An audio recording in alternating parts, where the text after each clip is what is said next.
Hi, everybody. This is Jim Cornette, pro wrestling legend, and you're listening to the Book in the Territory Unprofessional Wrestling Podcast. This is the artist formerly known as Daryl Van Horn, James Mitchell, the Sinister Minister, and I'm here to let you know I would rather slam my cock in a car door than to miss the dulcet tones of Hard Body Harper, my illegitimate son, on Booking the Territory podcast. Woo, Messi, this is professional wrestler Jimmy Valiant, the Boogie Woogie Man. Tell my people and my brothers and sisters, don't you dare miss Booking the Territory. Oh, yeah. This is a one-man gang. You're listening to Booking the Territory Pro Wrestling Podcast.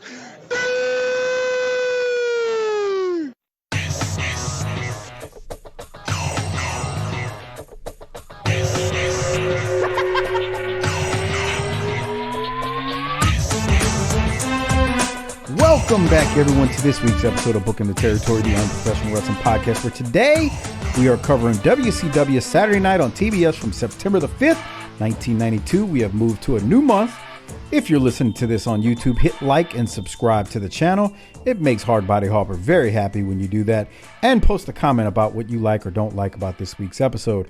Also, shout out to Scott, Buddy B, Jonathan H., all for becoming patrons within the last few weeks. And you too can be a patron by going to tinyurl.com/PatreonBTT. It is the only way you can access our most recent Clash of the Champions covering Clash 20, a celebration of 20 years on TBS. It was a great show with Doc, Harper, and I. We had a lot of fun. And then, Doc, before I throw it to you, just one last thing. Shout out to Disrespectfully Classy, Marky Blassie, Mike Children, Joe Ice, and good old Justin for their generous support on Patreon each and every month and basically being the sponsors of this show. Doc, we're waiting on Harper. He's supposed to be here. How are you? I'm doing great as always. Well, and Harper's on, by the way, so why don't, when you dial him in, we're going to have a couple of Ask a Wrestler questions here in a minute that I'm going to ask the Superstar and the Menace about wrestling.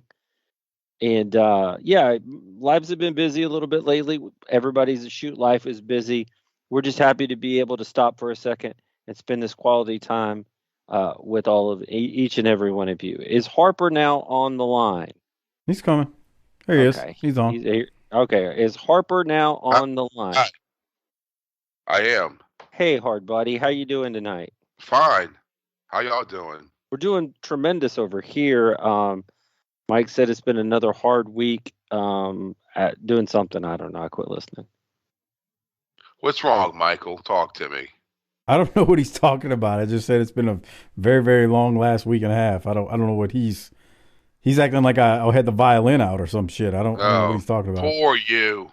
Yeah. That wasn't what I was saying, but you know, you can't help it when Mr. Snowflake over there hears what he wants to hear. Well, so we're close to real time to the Super Bowls. Does anybody want to make a prediction that will play later? I'm picking. I think it's going to be Kansas City and the 49ers going. Okay, that's good. I like that. That way to go out on a limb. Yeah. All right. Well, you think it's going to be Kansas City winning it? I think it's going to be whatever the script says. That's nice.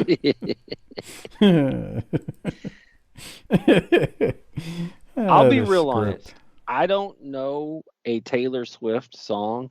Yes, you do. No, you I really don't. I don't. I really don't. But my daughter listens and likes it. She's a Swiftie. I guess. I'm not upset when she's on the TV screen. It doesn't bother me. I don't care. That's all I'm gonna say is, like, I'm not a fan. I don't care. There's lots of shit on my TV during a football game that I don't really care about, and I just kind of wait for what I do care about. And I'm gonna watch two teams get it on. That whatever. It ain't my team. Fuck it. Your team bowed out a couple weeks ago. My team never had a chance. Let's be clear. Oh, poor you.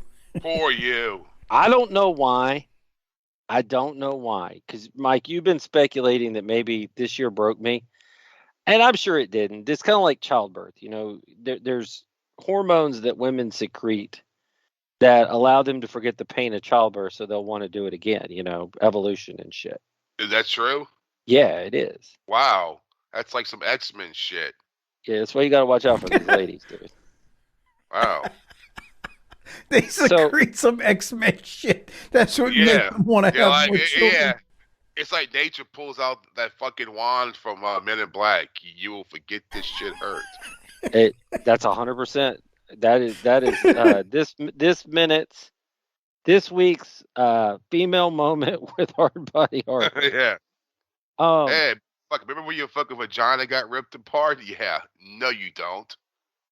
Jesus Christ. All right. Well, so here's the thing, Mike. I can't tell you why, but if the Cowboys, by the time this show has come out, have selected Riverboat Ron as the defensive coordinator, I might be at a breaking point.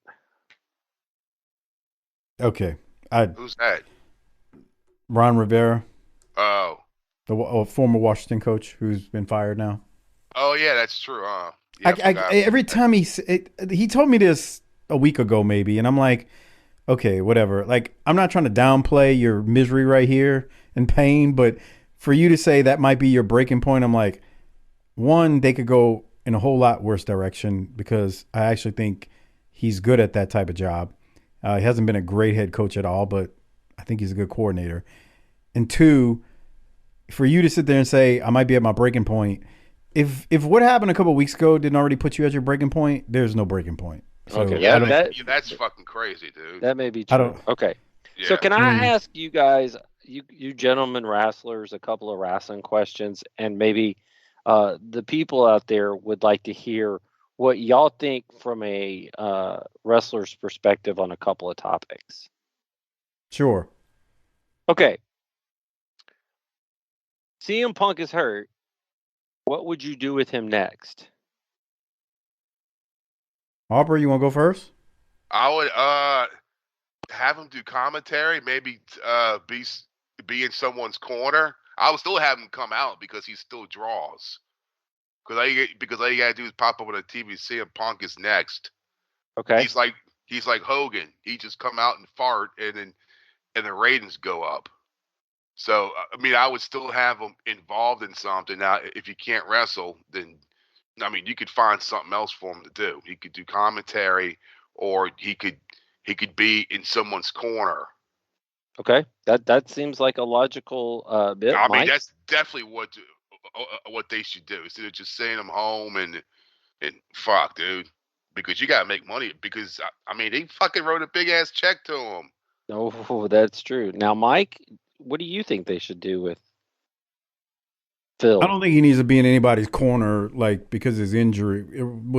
I mean, I wouldn't even risk putting him out there in that capacity. But I definitely think not wrestling, just being like an elaborate manager. I probably wouldn't go there. But that's just me. I mean, I'm not saying you're wrong or anything. I think he needs to sporadically maybe do some commentary, but just enough where you kind of get something out of him while he's injured, because there are things I think he could do on commentary, especially related to, I mean, McIntyre is the one who quote unquote hurt him in that match. So, he can kind of keep some things going with whatever, getting back at McIntyre. Plus, he's still kind of involved with Cody since Cody's the one who eliminated him.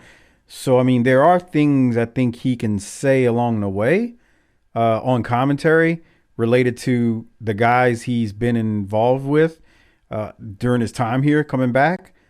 So I definitely would use him. I wouldn't overdo it, though, because I think if you overdo it, then you have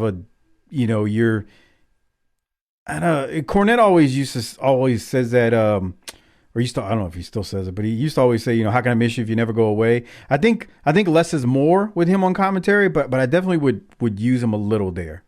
Okay, I would definitely do something where maybe have him be a special guest referee for something down the line. He's got an injury. He can fucking go 1, 2, 3, bro.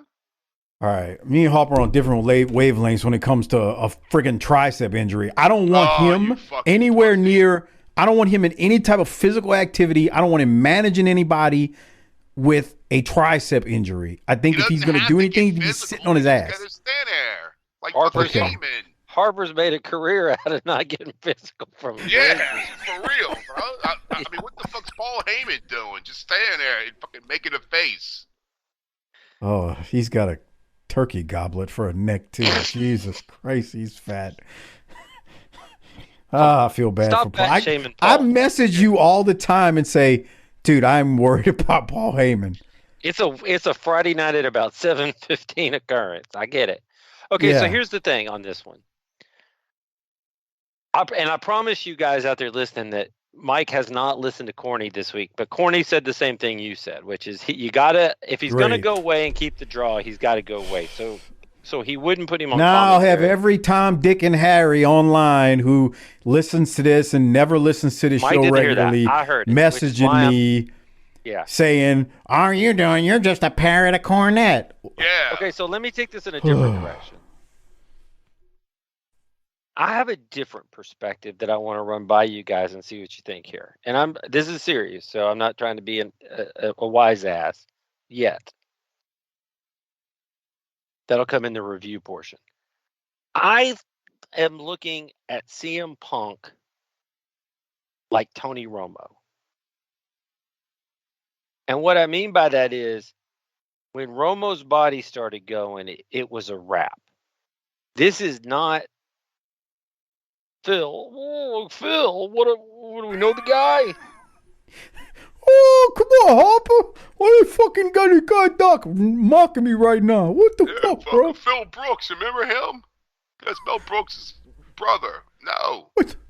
So, I ain't go to high school with him? So when that starts going, a lot of times it doesn't stop going. But what Tony did was reinvent himself in the industry doing something else. And Tony Romo, not Khan, by the way. True, Romo. Yeah, you got to say the last name because it's a on. wrestling podcast. Somebody's going to be like, what? I want people to think that I know these people personally. Okay. So then I think he should become a manager.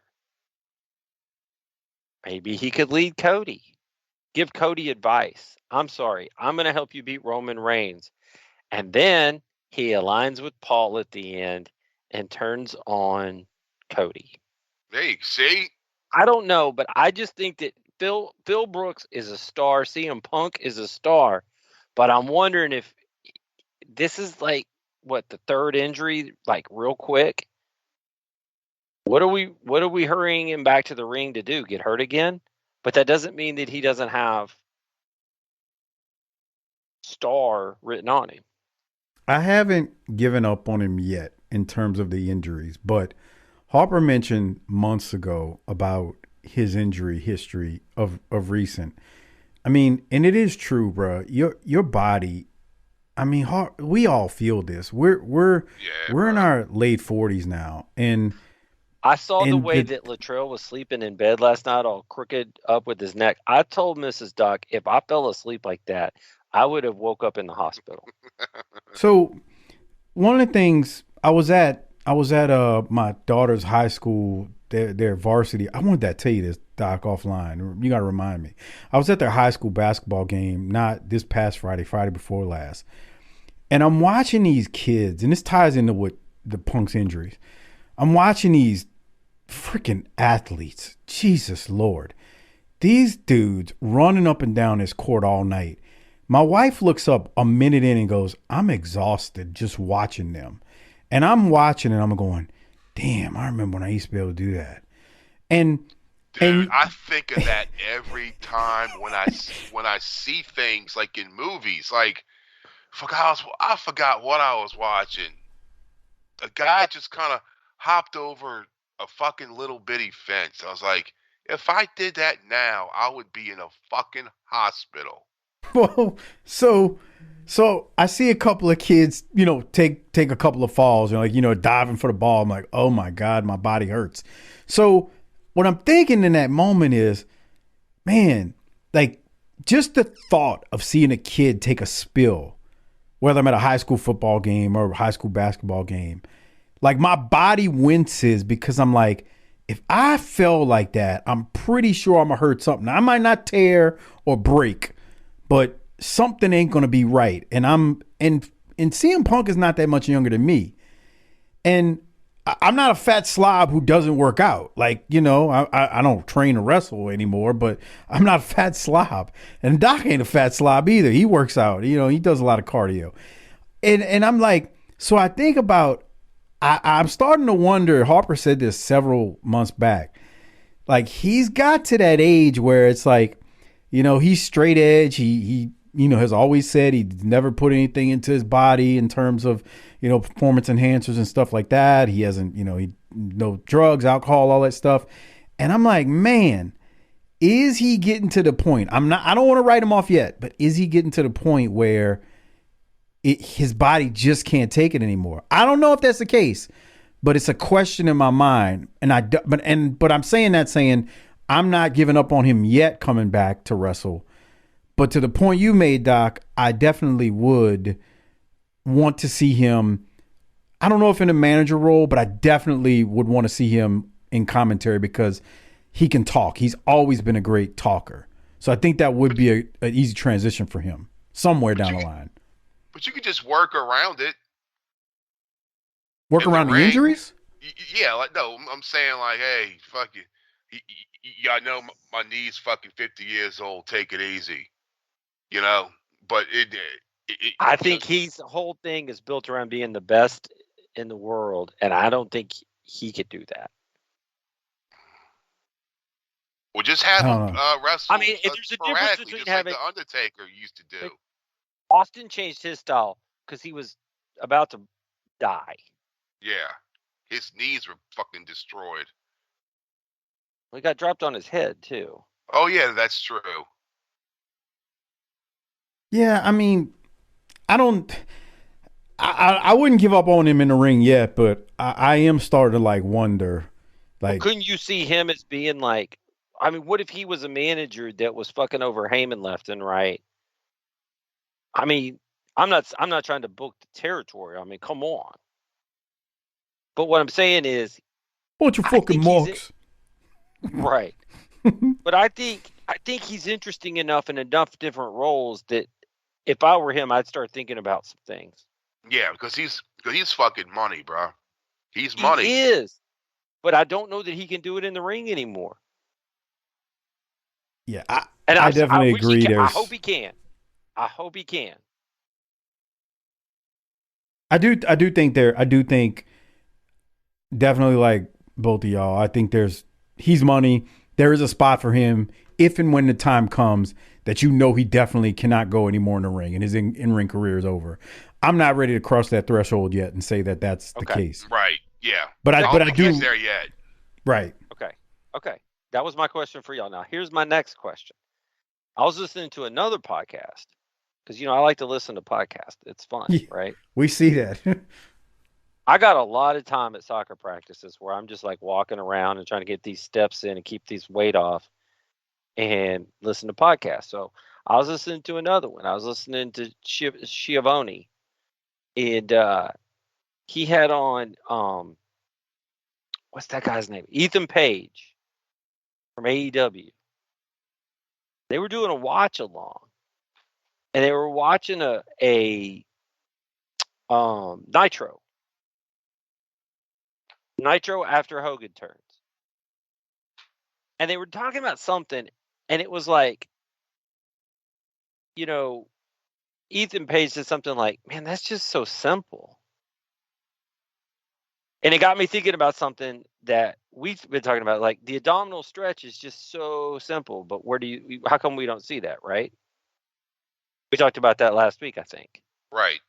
When it was with Steamboat and Austin? Yeah. Yeah. So Tony says, I know I try to tell you guys all the time that you don't have to be out there killing yourselves. And Ehtan Page said something pretty interesting that I'd like to get you two gentlemen wrestlers' take on. He said, you know what I think a lot of it is? He said, I think a lot of it is that guys of my generation have, what's that called? Imposter syndrome about being wrestlers, because we don't get to wrestle 7 days a week, 6 days a week, like those guys did. And we're trying to get everything in to get rid of those feelings of being imposters to the art. What's the question? Do you agree with that, or you think they're just a bunch of spot monkeys? No, I don't agree with that. I'm with Harper. I'll give my reason. Harper, I'm in agreement with you, Harper. But why don't you agree? Why don't you agree with that? Because it's just seen as too old. I'm not doing that old shit. I just don't understand why they don't realize right now you don't hurt because you're 20-something years old. Bruh. But when you're 35, you're going to feel like you're 55. That's what's going to, because see, one day they're going to wake up and then, bam, it's going to hit them. And they're going to regret, like, why the fuck did, goddamn, now my body's all broke down. That's what's going to happen one day. Their knees, their backs, their shoulders.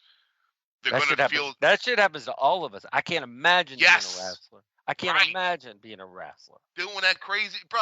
I saw when they threw Darby Allin, like he was a fucking, like a one guy had him by his arms, and another guy had him through his legs and just threw him, like fuck you, and his head hit the ropes.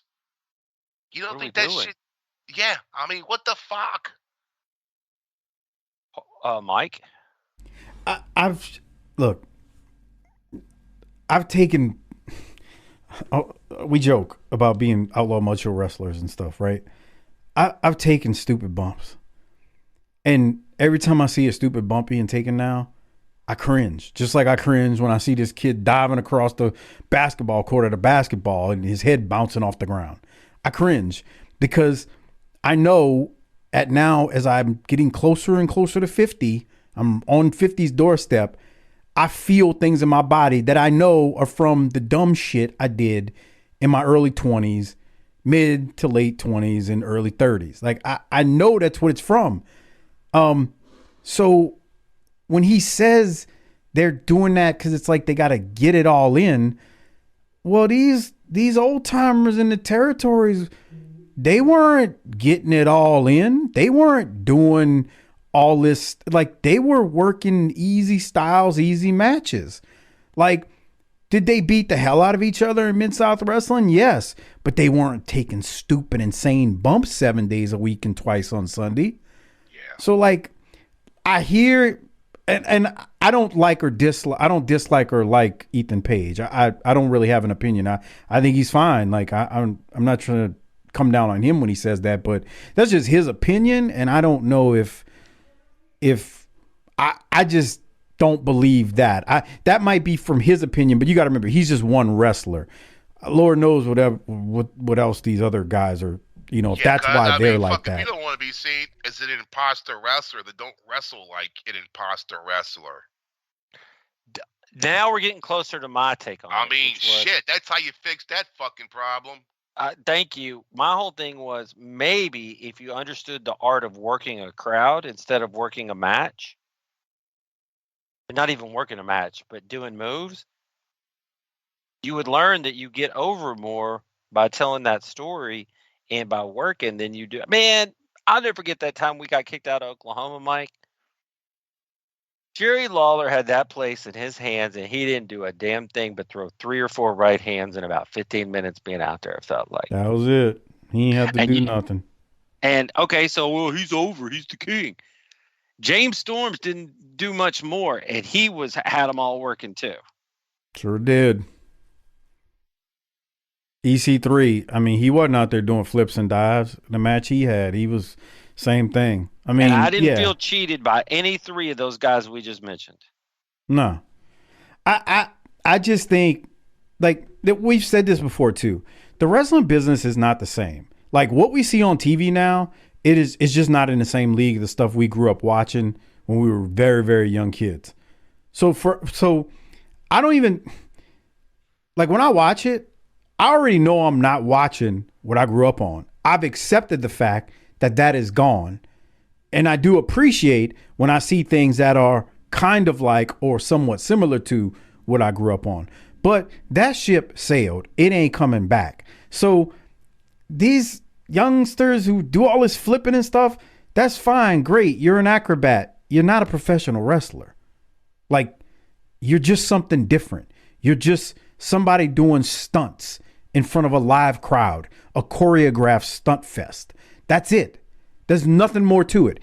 And you know what? That's not easy to do. And that's why people are paying you to be on their TV show. But it's not wrestling. It's a glorified stunt fest. Yeah, that's but you'd be better off. You'd be better off getting paid to just let somebody shit on your head. Hey, come on. Okay, bro. See, this is why we don't have sponsors. Wow. This is why. All right, I got one more question while we're here talking about this stuff, because this is a short episode of Saturday Night. And I agree with both of y'all. I think that's not the right answer. But I don't know. Here's the other thing. I'm not mad at him about it because I don't think he knows the right answer. Yeah, it's like I watched that Superhuman kid. It's the same thing. Every time I go on, it's a Superhuman, and he jumps on that shit. It's like, bruh, 10 years from now, he's gonna be fucked up. Well, somebody needs to save that kid from himself. He's a little. Every time I see that, it's like it's obvious something's, whatever. Right. He's not. Yeah, so you know, like, who's the adult? That's what I'm saying. I never even comment about that dude when I see videos of it. I'm like, because I don't think we're dealing with a rational human being who understands what's going on. Like, maybe I'm wrong, but he seems to be on the spectrum, I guess is the best way I want to put it. Like, I'm not trying to insult him. And what kills me is I'm like, who's the adult here that needs to be saving this kid from himself? Yeah, that's fucking bullshit, bro. Because if he was under age, you could say it's child endangerment. Yeah, I don't know the laws on if you can consider it endangerment if the person has got a medical condition where they are autistic or on the spectrum. I don't know. Like, so I don't even know what I'm talking about here other than to say I think something's up with that dude, and who's ever allowing it to continue, they need to stop it. But I do have a question for y'all while we're talking about modern wrestling, it seems, tonight. Did both of you see the Rumble? I mean, not the Rumble. Are both of you aware of what happened on Friday Night SmackDown after the Rumble? I don't think so. I mean, okay. I know something. The Rock came out and everyone lost their shit. All right. Okay, you would have had that seen segment. Yeah. I know that happened. I didn't watch it. Yeah, because I got a fucking life. I'm a grown man, and I was playing Mortal Kombat 11. There we go. Or fucking watching the Pelicans. What do y'all think about the outrage by the internet wrestling community over The Rock seeming to have, at this point, because I contend that it may change still, that The Rock at this point is taking Cody's spot in his going for his finishing his story. And it appears it's going to be Roman versus The Rock at WrestleMania, but I don't know if that's going to happen. It may, but I don't know. Is that what's supposed to happen? So the way they did it on SmackDown, and I know people out there listening, it's like, I thought y'all were wrestling fans. So the way they did it on SmackDown was Cody essentially came out, said he was going to win that belt from Roman, but it won't be like now at WrestleMania. And then he says, I've been seeking consult, and The Rock's music hits, and The Rock comes out, and The Rock and Roman essentially have a stare down. I summarized like 10 minutes of TV right there, right? So everybody has lost their mind if you're on Facebook or Twitter or whatever, any form of social media. And my initial thought was, they've built up this whole thing, even in the video game, about Cody finishing his story. The commentators keep talking about Cody finishing his story, winning the belt that his dad was, never got. So he all of a sudden on Friday seems to, or at least after Raw aired, pivots now to like Seth. And I'm going, I don't know if I'm buying this yet. Like, it feels like they're doing this to swerve us, and he's still going to get the shot at the title at Mania. I don't know, man. I'm just. Here's what I would say. Can I jump in here? Please. Thank you. I don't like that they seemingly undid the Rumble stipulation so quickly. To me, that is not the greatest thing in the world. Now, that being said, Mike, am I a huge fan of the WWE and all that they do? You hate it except for the Austin era. Generally speaking, that's true. I mean, there's been a few moments. Like you liked last year, Cody and Roman. You liked when Kofi went for the belt and won it. Like, there's been some moments. I watched Raw last night and I popped every time R-Truth was on the screen. Oh God, that's some good stuff right there. But continue. So anyway, here's the one thing I will say that the WWE does consistently well, in my opinion, and that is they take advantage of not having any NFL around. And they do a really good job usually of getting us from the Rumble to Mania. And so while I don't necessarily like, let's get away from the stipulation so fast, I'd also agree with you and say, let's see how it ends up, because they have a track record of getting us to Mania with pretty good results. So that's what I would say. Commentary team also is continuously right now saying they don't know what's going to happen. Nothing's set in stone. So I'm like, So then some people say, well, is that them reacting to the outrage on social media about, because they were chanting Rocky sucks last night. And so the commentary is like, I don't know, he really the decision hasn't been made. Nothing's set in stone. So people are saying, oh, they're saying that because they're pivoting because they realize they messed up. And I'm like, I don't know. I just think they're just kind of messing with us right now, trying to make us seem like, they made a decision and now everybody's overreacting and it's getting the reaction that they want. So I don't know. I'm not, there are so many, there are so many people who are outraged by this. It's amazing. Yeah, I'm like, bro, fucking, out of everything that's happened, this is what you're outraged about? What are you outraged about? What are you outraged about, Harper? Me? Nothing. Oh. No. You said all the stuff going on. I figured you had some. No, I'm thinking all the fucking vents and the Brock shit and all that crap going on. Like, oh, okay, like, this is what pisses you off. I think they're pissed off at that, too. I do, too. Rightfully so. I mean, I'm not saying that should. But my thing, whenever I feel like people are outraged, I'm like, man, you know what? Y'all need to be outraged at these food prices. Y'all need to be outraged by these taxes. Because we getting, for real, dude. Like, that's the stuff that I get triggered by. Car insurance. Like, I get triggered by those items, not by a wrestling TV show. Because that doesn't affect my life. Well, it's still going to be Cody versus Roman Reigns, right? They seem okay. We're recording this. It's not going to air for a couple of weeks. They seem to have listening. Yeah, but why would Cody give up that spot to The Rock? Okay, that's what people are so outraged about. Like, they're like, this shouldn't happen. So as of now, it seems it's going to be Cody versus Seth for the secondary title. And Rock versus Roman. Now he's outraged. No, but like, why would he do that? Well, that's the point. You're making the point. Cody Rhodes.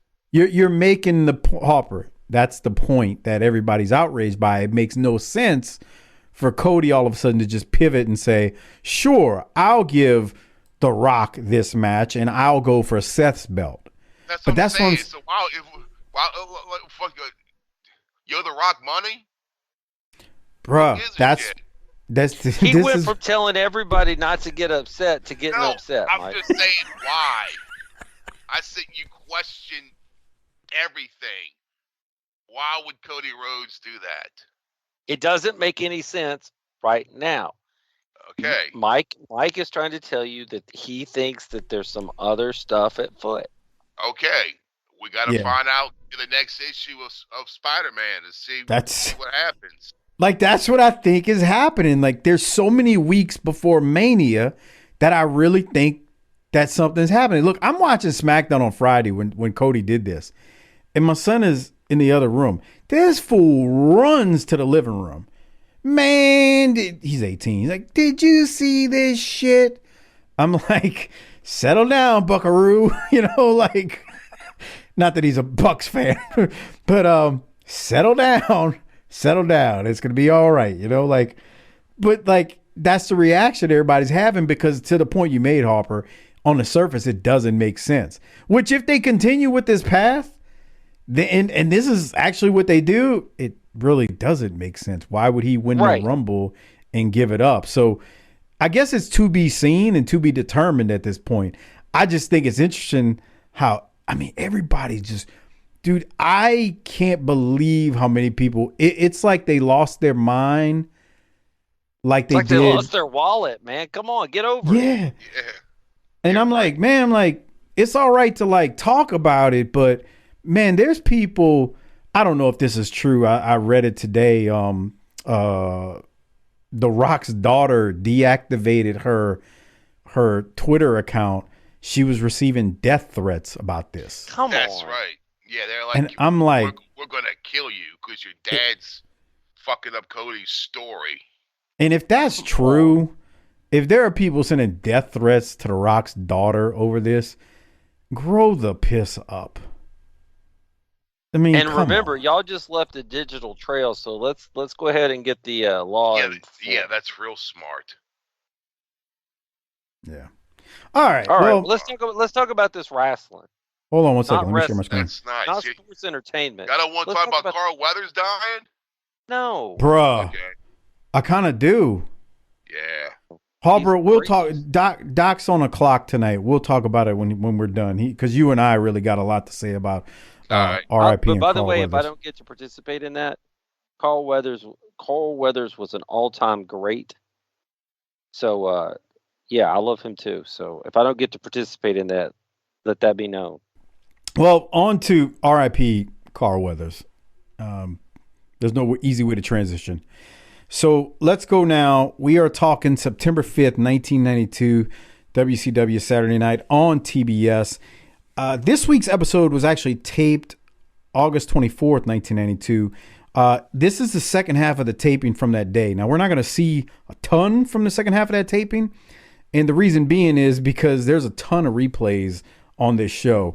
So we see an intro, and in the intro, we see footage of Steamboat defeating Austin for the WCW World TV title at the Clash. And you can hear us discuss and review the Clash, which was Clash 20, by going to tinyurl.com/PatreonBTT.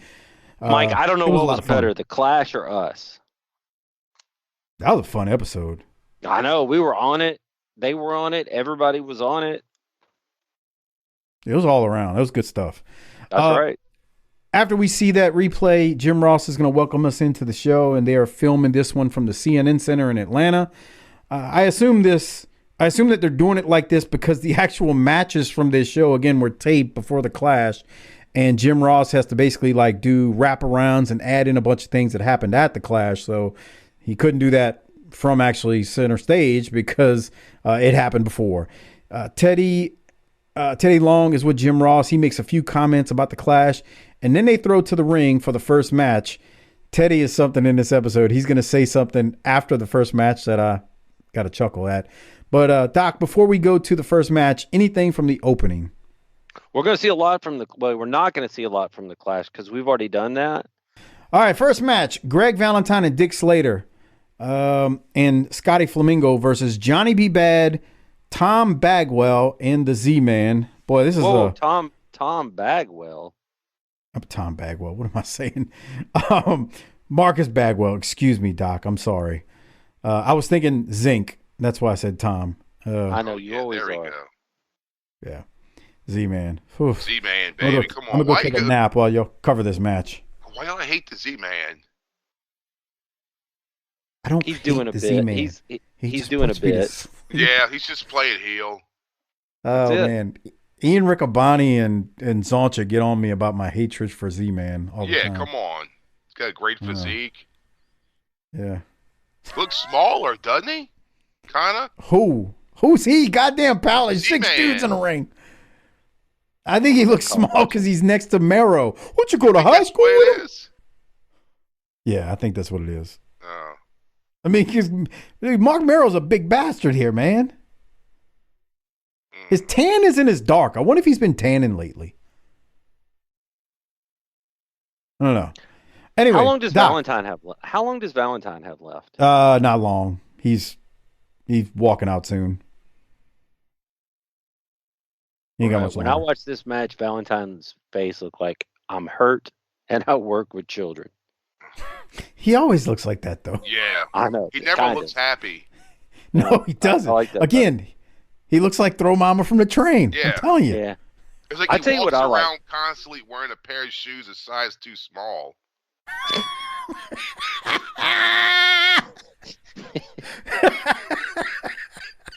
Yeah. I'll accept that. So Teddy Long is on commentary with Jim Ross for this. Teddy and JR discuss the potential of Rick Rude versus Ron Simmons and how Ron would have his work cut out for him.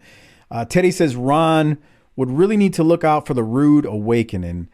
Doc, let me go to you. This is a very short episode. It's only 40 minutes minus the commercials and promos and local promos and stuff. What do you have from this one as we get into it?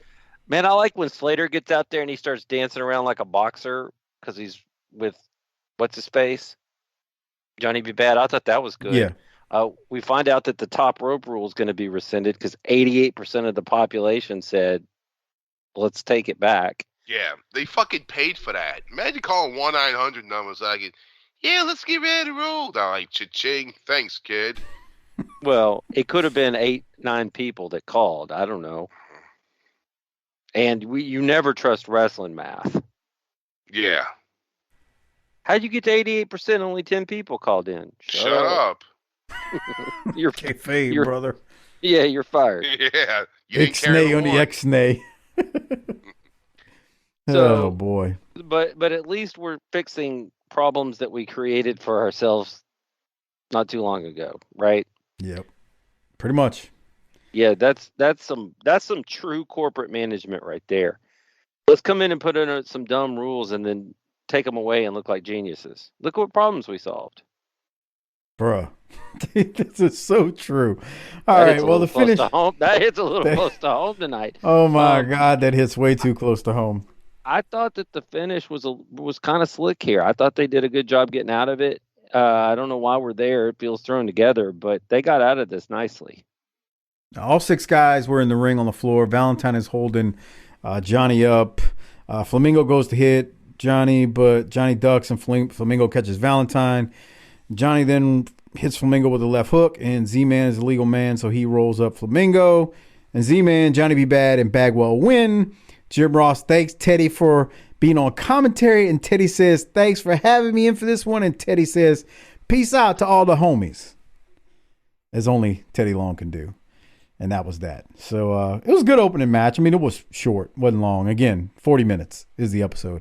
So then we come out of that. Jim Ross throws to a replay of the promo from Cactus Jack after his match with Ron Simmons at the Clash, in which Cactus introduced Butch Reed as the Barbarians' new tag team partner. And then those two went on to battle Barry Windham and Dustin Rhodes. Again, you can hear us review it all on Patreon at tinyurl.com/PatreonBTT. And there's that. From there, we go to the Barbarian versus Kip. Do you say his name Abi or Abby? Let's see. Barbarian. How would you say it, Doc? Abby. Well, show his name. It's not on there. It's not on there. A-B-E-E. Yeah, it's A-B-E-E. A-B. Kip Aby? A-B. Yeah, probably. Wait, it just hit me. Whenever there's a name or something starts with an A, Harper always pronounces the A with the hard A. Like you know how he doesn't say Arab? He says Arab. He's using the same methodology here when he says AB. AB. Do you realize that, Doc? I guess it's a window into his soul. And while we're talking, this match is about over because Kip AB was in trouble. AB was in trouble from the get-go. Yeah, he was. It lasts like less than a minute, and Barbarian is going to hit him with that huge big boot, and he's going to get the win. We're almost done with the episode here, so let's keep rolling. Almost halfway through. Here's the big boot. I love Barbarian's big boot. Bam. Yeah, He's got a good one. We talked about it last week. From there, Jim Ross throws to footage from the Clash of Bill Watts stripping Brad Armstrong of the WCW light heavyweight title due to his injury and unable to defend it. And then we see Brian Pillman come out and he calls Armstrong scum and slaps him across the face. And once again, we break all that down on Patreon at tinyurl.com/PatreonBTT. The light heavyweight title is currently held up. They claim there's going to be a tournament for it. Spoiler alert, that tournament is never going to happen. Doc, any thoughts on that? Did I miss anything from that recap? Sounded good to me. All right.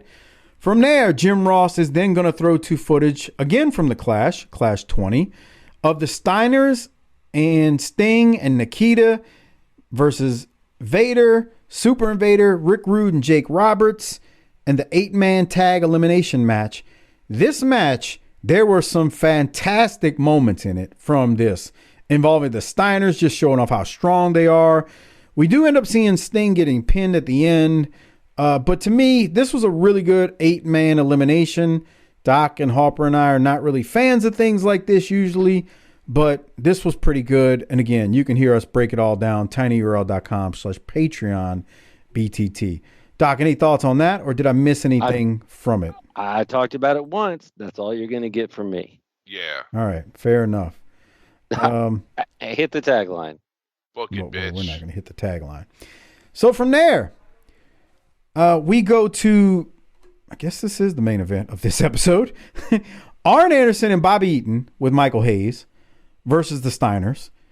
And two things, Doc. I was listening to Arn talk about this era and in September 92, and Arn had an interesting take on Hayes. He's like, he didn't hate Michael Hayes being with him and Bobby, but wouldn't it have been better if Hayes would have just managed Gordy and Dr. Death? The problem is Gordy and Dr. Death have to go back to Japan, and that's why you haven't seen them. Like, they're not there every single week. But he did say that. So I don't know. I thought about that and I was like, yeah, I could see that. But, Watts is trying to get his money worth out of Hayes. So I guess that's why he stuck him with him. Sure. That makes sense. All right. I'll allow it. Doc, I have something at the 28:40 mark. So I want to ask you if you have anything before that in this match. Yeah. Can I get 24? God, what did I write? Oh. Got my readers on. Sound it out. Thanks. 24:55. Okay. I wasn't sure. 24:55. Okay. Do we need audio or what are we looking for? No, here? it's just a good little sequence I thought we had here between the gentleman wrestlers. All right. We're at 24:50. The takedown. I liked it. Rick Steiner's doing a twirly. What is he doing? And Arn's like, please no, please no, please no. All right. Yeah. But then he does a proper takedown. So he's being a goof, but then he's technically correct. That's what I love about Rick Steiner. Yeah. He's a goof, but he's a good goof. He's our goof. Yes. Yeah. But he's our goof. All right. So around the 28:40 mark, this is the main one of the main timestamps I had. Jim Ross says they want to say hello to the fans in Dallas. Yeah, and I heard this. Okay. So let me tell you a little something about this. So WCW, according to the history of WWE.com, was at the Sportatorium that night on September 5th of 1992. So I pulled up the results from that. There were 2,350 people in attendance. Sportatorium could hold about 5 if you pack them in. And listen to this, Doc. During the show, an elderly man, and I've heard this story before, I just didn't realize this was when it happened. During the show, an elderly man accompanied by his personal nurse attempted to shoot Jake Roberts. Oh, no. I've heard that story. I would have never thought about it until you said it, but yeah. The man had attended shows at the Sportatoriums for 30 years and never had an incident. But he apparently pulled out a gun and attempted to shoot Jake Roberts. I don't know if he fired a shot or not, but that's the report. And then the other thing that happened that night is Bill Watts sent word to the crew that if Jim Crockett showed up to the show, that he'd have to buy a ticket to get in the building, and under no circumstances would he be allowed to be anywhere near the dressing room.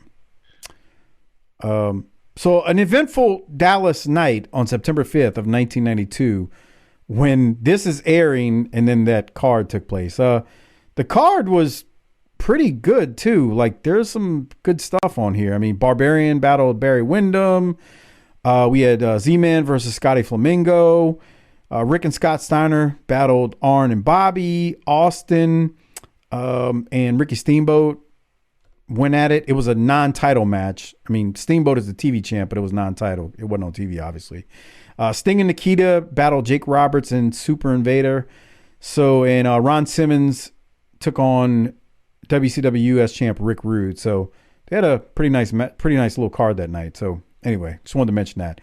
But I'd heard that story a while back, and this was the night it happened. They asked Arn about this on his show. Arn didn't remember it. Oh, damn. Yeah. Yeah. Imagine like Jim Crockett wanting to go into that damn locker room. Ugh. He owed half of them money. That's true. Well, no. Did he? Yeah, you're right. True. I mean, if he sold. Right. Yeah, once they sold it, they had to pay. The contracts rolled over, and they still got paid, right? Yeah. Well, some of them said, yeah, I guess so. The Corny said pennies on the dollar, 40 cents on a dollar. I think they ended up getting. Yeah. So I mean, did you also hear at this point JR say that over 4 million people watched The Clash? I didn't catch that, but that doesn't surprise me. I mean, back then that wasn't even a lot. Back then, people like wrestling. Yeah, that doesn't sound that big for back then, right? You're right. That's not that big back then. But I don't know, cable TV still? I mean, that's not the thing. It was so much different. I didn't have it yet. I was about to have it. I did. I was catching a lot more Saturday night during this era than I realized, though, than I did in the 80s. I can tell you that much. I was in college now. Well, we know what you were doing. We had the $29.99 a month college special. And what'd y'all get for that? Fuck, I don't remember. That was 35 fucking years ago. You mean like basic cable? Yeah. We ought to get like HBO and all that. Does it come with ESPN? All right, we're good. Yeah, you had back in the day there was one ESPN.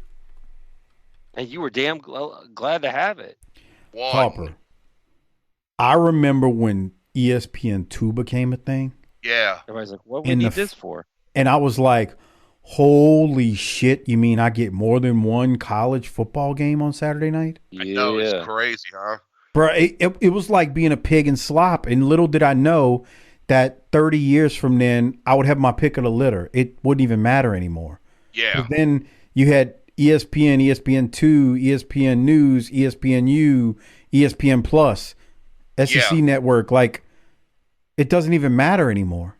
I get all that I get the ACC, I get the CBS Sports Network, which gets like scrap games. They got like the, Fresno State versus Utah State and shit like that. Bruh, ESPN Plus televises Nicholls State University games, okay? Bro, that's what I'm saying. Like, you can literally watch any. Like, I was watching Nicholls State basketball on there, bro. Yes, this weekend that was on. I was like looking at it, and I'm like, who are they playing? And I go to it, I go, oh my God. Y'all need help. I remember watching. It's crazy. Back in the day, UNO used to be on ESPN a couple of times. Oh yeah. Yeah, they'd be on a couple times a year. Yeah, and now They had a good basketball team back then too. Yeah, because that's when they had Tim Floyd was the coach, and they were ranked a few of those years. That like had a good NBA career, Mike. Oh yeah. His name was actually Irvin Johnson. Yes. But he had a nickname, and I can't remember what it was. But yeah, he went on to the NBA. Yeah. They had one of the great. Oh God, I can't remember his name. He was a hell of a high school basketball player in Louisiana. He went there too. They were like nationally ranked for a few years in the 90s. They had a good team. I think they went to the NCAA fucking tournament, bro. They did a few times in that era. Isn't that crazy? It's nuts. It's nuts. And now they can't. Shit. Yeah. And The like building used to be packed, dude. They would pack out. Okay, recently Dynamite was in. The reason I know this because the champ posted pictures from there. That's a whole another story. Dynamite was at the UNO Lakefront Arena. They used to they played in that building, and that building was packed for games frequently. Packed, and that building holds like 8,000 people. Anyway, yeah, it's a great building. This match was kind of a squash match until they finally hurt Scott. This went on for a while, but I get it. It was the only real match they had the whole show. Okay, I actually thought the guys kind of put their working boots on, though, because they're in there sweating their balls off. And Eaton and Arn cut off the ring, working over Scott, using help with Michael Hayes from the outside. They grounded Scott and worked over his left arm. I thought that was great how they did that. What else did you have from it, Doc? Because they cut the ring off and did what true tag teams do. As Bobby has his 35-24, please. 35-24. All right, we're at 35. Are you working towards the finish? Strength. Look at that. God damn, bro. You want to explain what we just saw, Doc? Picking a man up the hard way and tossing him. Ooh, fuck. Bobby Eaton has Scott, like he's working the arm. And he's got, I don't know how to explain how he's got Scott's arm wrapped up in his legs. Scott rolls over and gets on his knees, but Bobby still has the arm. Scott says, fuck you, bruh. Deadlifts him and tosses him backwards. And that was the hot tag moment, which was made that great. That Steiner strength is no joke. It is no joke. Yeah, Bobby's a grown-ass man, dude. Fuck. Okay, hold on. 36-10 coming up. All right. This is the finish, the hot tag to Rick, but 36-10. But first, I popped when Michael Hayes takes off of his shirt, his jacket, and there's a short sleeve shirt on underneath. All right. Well, watch this. Rick Steiner goes. Look at Rick Steiner. Come on, he looks like a math teacher. Yeah. Look at Michael Hayes with the short sleeve. Looks like fucking Right to Censor. As we got Deep State Harper in here, which sounds great. Yep. All right. So the finish, as we were explaining, there's a hot tag to Rick Steiner. Beautiful Bobby backdrop. All four in the ring. Scott goes flying over the top, but the ref's back was turned. Scott is beating Hayes up on the outside. Scott runs back in. He tosses Arn off the top rope, but on the other corner, Bobby Eaton is climbing to the top simultaneously, and Bobby comes off the top and drops the Alabama Jam on Rick, who is the legal man. Arn then pins Rick Steiner, so Arn and Bobby win the match by pinfall. And I, too, agree with you, Doc. Michael Hayes with the short sleeve shirt on. Yeah, looking like a goofball. Come on, dude. Yes. All right. Anyway, all right. Well, I'm about to play the only promo from this episode. Let's go to it now. Michael Hayes, Bobby Eaton, and Arn Anderson. Here it is. What a situation here, ladies and gentlemen. New #1 contenders for the World Tag Team Championship. And what a matchup it will be with Dr. Death Steve Williams and your friend, a man that's like a brother to you, Terry Bam Bam Gordy. You know something, Jim Ross? They say that you're only as good as your word. Well, I guess I'm looking real great about this time because everything that I gave you and these idiots my word on has come true so far. They are now the #1 contenders, and they didn't beat a nobody. They beat the best team in the World Championship Wrestling record books, and they beat them on national TV. Now, we came this close to getting the money too, didn't we, Gordy and Doc? Gordy and Doc. Weren't those such sweet years, Bam Bam? Weren't they great? You think about this. We are coming after those belts. I give you my word, we're gonna take those belts, and I ain't forgot nothing that I taught you. I taught you everything, Terry Gordy, and that idiot Steve Williams, I'm gonna teach him a thing or two, because this is the best combination of the best 3 tag teams of the 80s, and now we rule the 90s. Well, fans, I'm sure we'll talk more about this tomorrow in the main event. For everyone here at TBS, including... You know what I don't like about Hayes being with them, Doc? I don't like that he keeps talking about a decade that was 3 years ago. If that makes him sound old. What do you not like? Sorry. Arn Anderson ain't cutting no promos. That's right. Man. Come on. Yeah, man. Well, that's what happens when you have a manager for a guy who doesn't need one. J.J. Dillon would back up and let him talk. Yeah. JJ would get his stuff in, but he wouldn't go on forever. He would let Arn and Rick obviously do their things if he was out there with them. Or there were moments he was out there and just didn't talk. He didn't have to talk every time. That's actually a good point, Doc. Like, JJ would be out there, but it never felt like he encroached upon Ric Flair, Arn Anderson, Ole Anderson, or Tully's promo time, did it? No. He would tell you what was happening with Tully Blanchard Enterprises, and then let Tully tell you what he was up to. God, that feels like it was like 100 years ago. It feels like let's go back and do it now. Let's start over. It's been so long, and we're so old, we won't remember. It'll be new to us again. Be new again. Remember, we could do Smoky Mountain over, it'll be new again. I'm telling you. Yeah. Might as well. All right. Well, on that note, that is actually how they go off air and right off into the sunset. As you could see, 40-minute episode, but maybe that's why we talked so much at the beginning. Maybe 15 minutes of fresh new content at that as they covered this.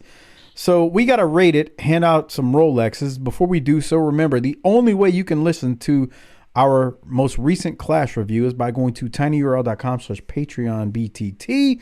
Not only you get Clash 20, but you get all of the previous ones, all of the WCW pay-per-views we've done up until this point. Over 400 plus Patreon exclusive shows are available. tinyurl.com/PatreonBTT. Doc, time to rate it and hand out the Toot Toot. What are you going to rate it? I want to rate it incomplete, but B+. B+? Okay. I think I'm gonna go with a B. It wasn't bad, but I mean, there's not much there. Well, the last tag match put on their working boots, so that's why I said it. Harper, what are you gonna give it? I'll give it a fucking A. This was 38 minutes long. There you go. So straight from the deep state. So here's the other side of it. I know it wasn't a pay-per-view. I know the Clash was on TBS. But let's say you didn't see the Clash. It's in the middle of the week, so you couldn't see it. But you caught Saturday night. You saw the replays. Exactly. It's all about point of reference. But So I'm that's all not a saying. freeloader. I'm a patron, so I've seen this already. Okay, we're talking about viewing it in 1992, asshole. Oh, I'm sorry. I got carried away. My bad. Okay, so Toot Toot Award time. Who gets the Toot Toot from you, Doc?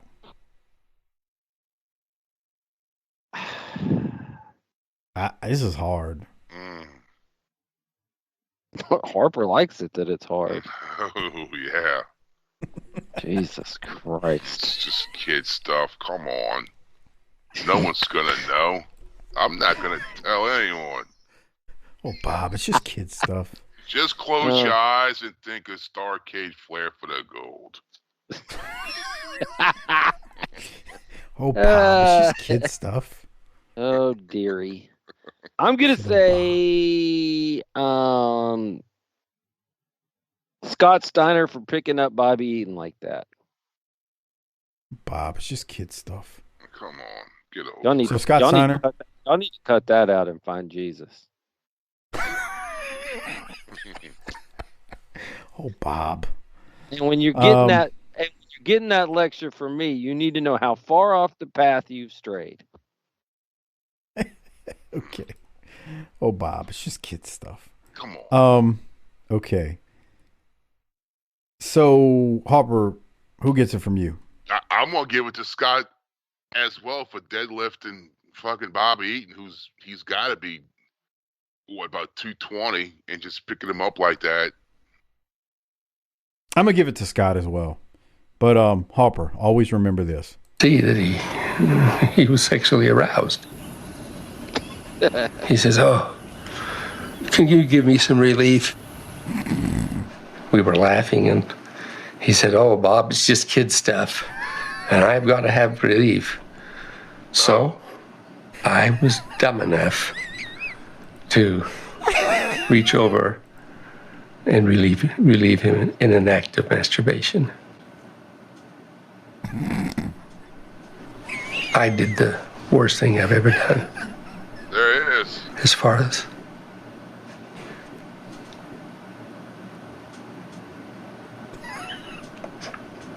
What a sap. Oh, look at that tongue. Whoops. What are you going to do? breaking the trust and the fidelity that I had with my wife. It's okay, Bob. And No, it's not. And the next morning, he had to open up the flower shop. I'm going to tell you something. If I'm ever around either one of you and we're laughing and y'all get aroused, the laughing's going to stop. No. It's Yes. only kid stuff. Come on. It's not kid stuff at that point. It's like watching Smurf cartoons on a Saturday morning in No, 1985. it's not. No, Yes, it no. is. I'm going to show you where Papa Smurf touched me. Oh. No. Doc says no. Doc says no. No means no, Harper.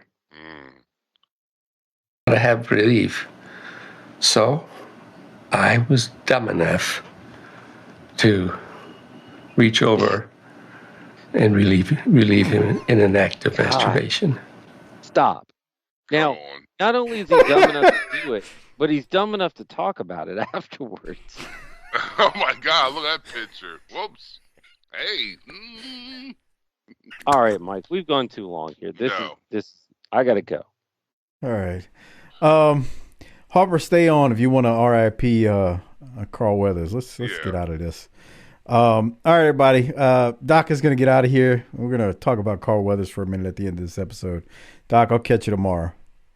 Hey, y'all have a blessed week ahead, and I look forward to joshing with you next Tuesday night. Bye, everyone. Bye. All right. So, Harper, Carl Weathers, man. Yeah, it sucks, huh? That's a bummer. Yeah. I think he was the greatest. I've seen a lot of sports movies, but his character arc in the movies to me is one of the greatest if we're talking sports movies for sure, maybe all movies. He starts off as this hated heel. Like, we wanted him, we hated him. Like, the way they build Rocky, the hero, and Carl Lewis is, can't be beat, and not Carl Lewis, Carl Weathers can't be beat, Apollo Creed. And he goes from this hated individual in Rocky 1 and 2 to 3 when, Rocky's about to take on Clubber Lang, and I think Apollo in the ring says, do us all a favor and shut this punk up or something like that. Yeah. To Rocky loses, Apollo has to train him. There's a couple of great scenes in Apollo's own gym, to then Apollo being a babyface and then dying. He had the perfect storyline in that movie. And then Sylvester Stallone said this himself when he died. He said, like, there's no Rocky without Apollo Creed. Yeah, that is true, huh? It's kind of like wrestling. There's no babyface without the heel. Right. There's no Hogan without Piper. I mean, it follows that same storyline. There's no Von Erichs without the Freebirds. You always have that dastardly heel who makes the babyface even more beloved. It's not that they wouldn't have loved Rocky, but he's the underdog. He's going up against this dude who can't be beat. Like, this is the world champion. And it really did suck, man, because I don't even think he was ill. Yeah, that's what I was wondering. They said he died in his sleep. I'm what they said. Fuck, if you're gonna go out, bro, that's the fucking way that's the best way to peace out. Yeah, die peacefully in your sleep, huh? Yeah, for real, dude. Fuck. Yeah. So, it would suck, man. He is legitimately one of, as far as movies go, one of the best characters in a movie, I think, ever. Like, for me, he's the best, but I mean, it's subjective. Like, I get it. Some people be like, well, what about, like, to me, he is the best character in a movie. I don't know. Fucking Predator. He was great in Predator. Yep. Fuck, you know what I watched? Action Jackson Saturday. Yeah, I saw that. So you said that movie was badass. You just saw it. What made you say that? It's a good 80s. It's cheesy as fuck. Well, like, yeah, I mean, that's that era. Now. Yeah, but I mean, you could have fucking easily had Schwarzenegger or Stallone in that spot. Right, and right. it still would have been the same movie. Yeah, yeah. But I mean, I think that movie is underrated when people talk about the 80s action movies. I mean, fucking no one ever brings that movie up. And then it's not even streaming. I'm like, what the fuck? And it was on Amazon. Tiffany's like, don't buy that crap. It's fucking $4. And it's Sunday. I'm just going through the channels. It's on Bounce. It's like, oh shit, here we go. Oh, so you found it for free? Yeah, it was on Bounce. Okay. And I was like, okay, fucking right. So it was cheesy, but it was good. Oh yeah, it's fucking great, dude. Yeah, he was in that. Like fucking Action Jackson. Yeah. What was the movie he was in with Sandler? Adam Sandler. The golf one. Yeah, I'm drawing a blank on the name of it. Happy Gilmore? Yeah. That's it, yeah. Yeah, man. This is a versatile actor, man. He was a good actor. Yeah. But I remember when he had a TV show. Remember that? What TV show? It was called Street Justice.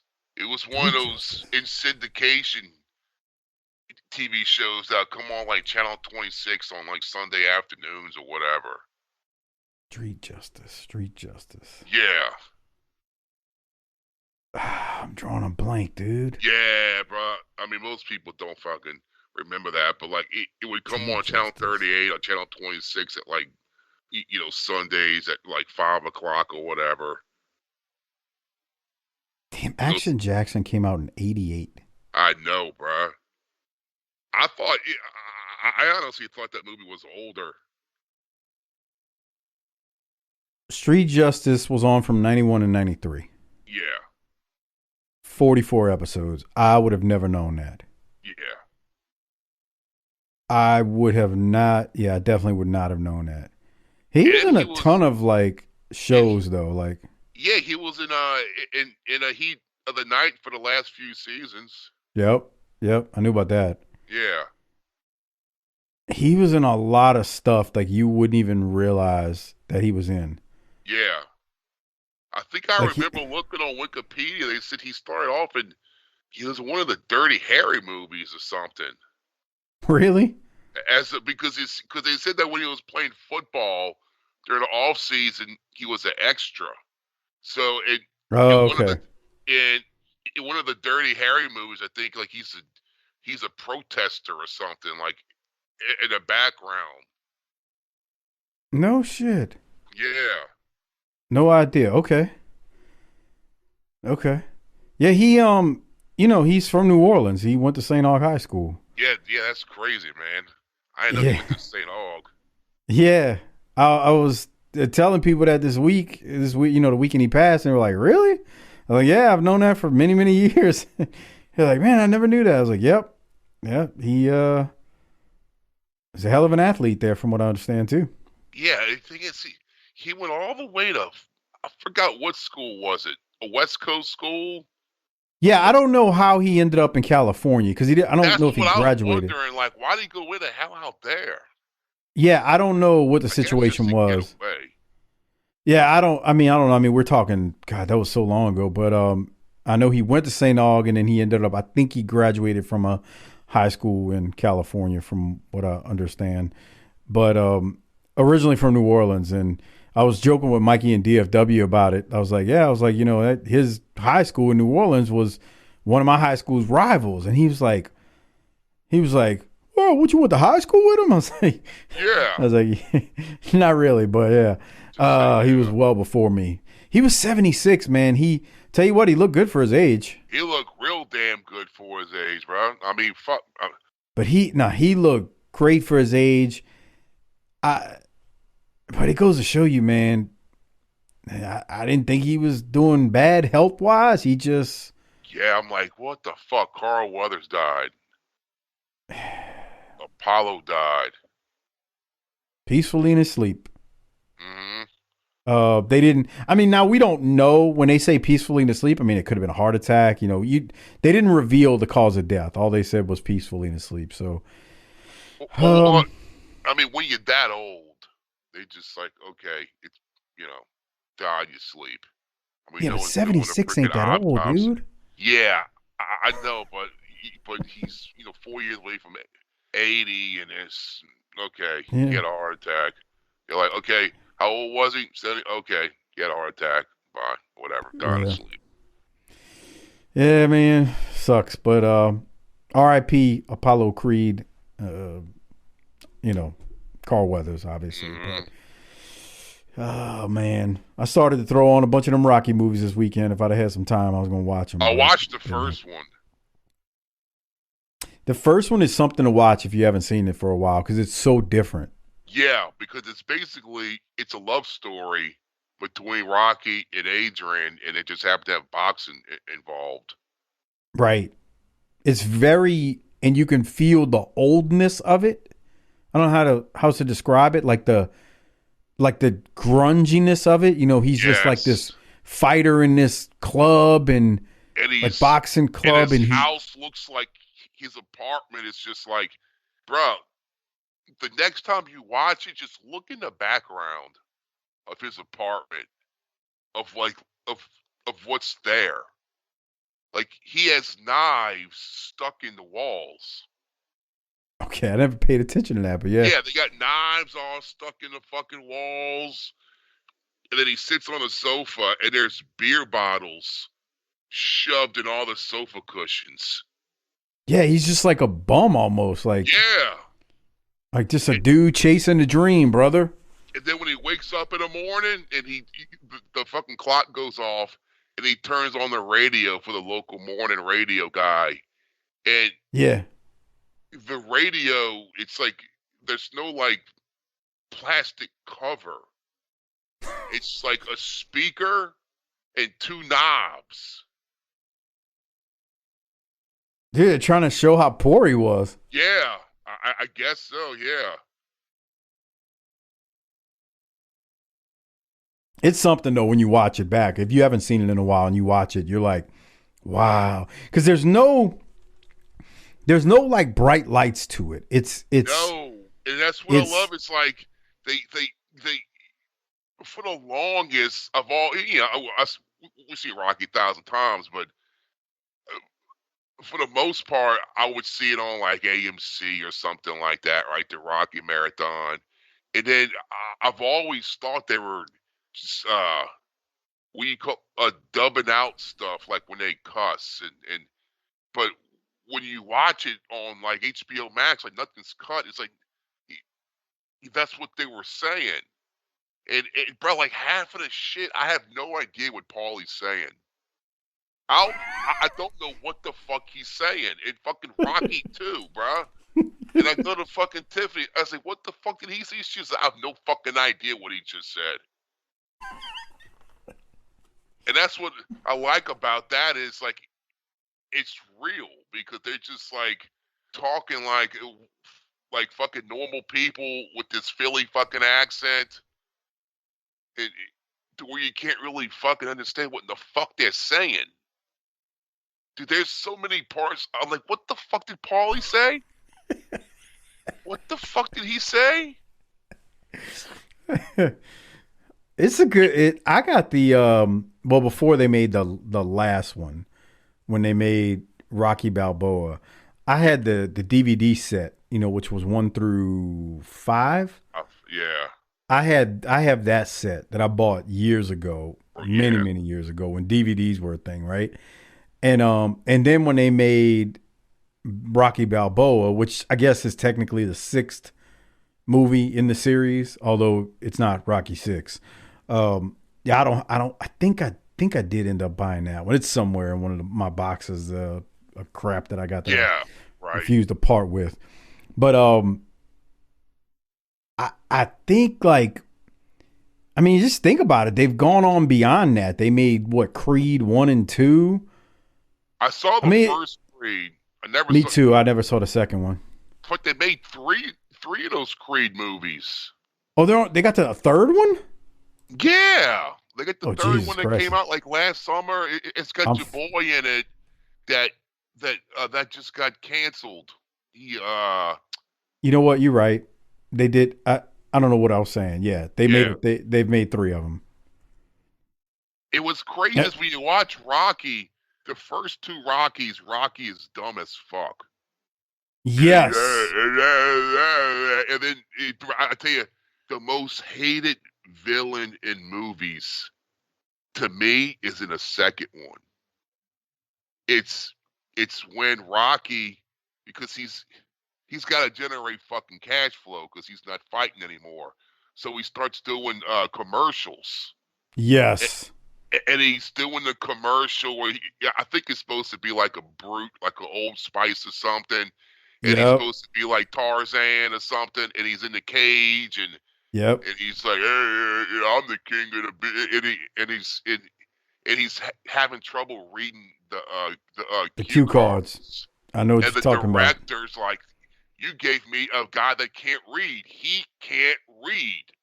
I only work with professionals. He can't read. You gave me a man who can't read. And that I hate that motherfucker so bad. That the guy that's the director. It's like, dude, he was a heel. Motherfucker, bro. Yep. He was a heel. He was a heel's heel. I fucking hate that fucking guy, bro. He was a heel's heel.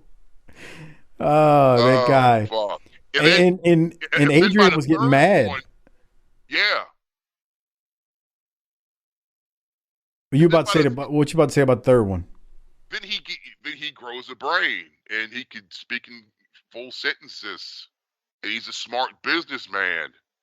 That's what I was saying. Like that was the point I was like making from or like I was about to make when you were talking about how dumb he was. They started like the first movie for sure is very like grungy. Like you could just like you could look there's no bright lights. It's like man, this is like grassroots type stuff.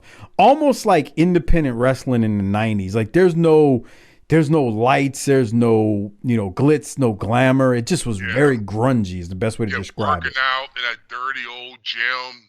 Yeah. And you go from that to 2, you start seeing like the lights and stuff. And then by the time you get to 3, to the point you made, he's not this like just brawler, dumb idiot anymore.